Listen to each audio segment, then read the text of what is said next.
అందరికీ శుభోదయం. నిన్నేం జరిగిందో తెలుసుకుందాం. Welcome back. What happen yesterday. గాలివాన బీభత్సం. నాగర్ కర్నూలు జిల్లాలో గాలివాన బీభత్సం, 7 మృతి.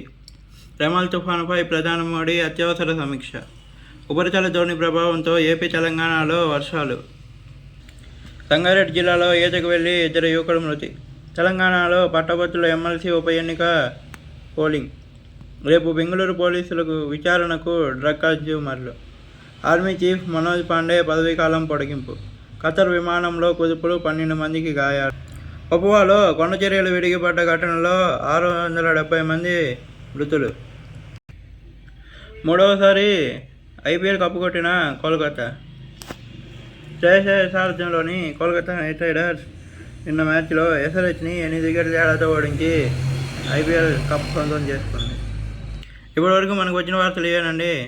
మరికొన్ని వార్తలతో రేపు మళ్ళీ మీ ముందుకు వస్తాం. చూస్తూనే ఉండండి మా వనం సొల్యూషన్స్. What happen yesterday.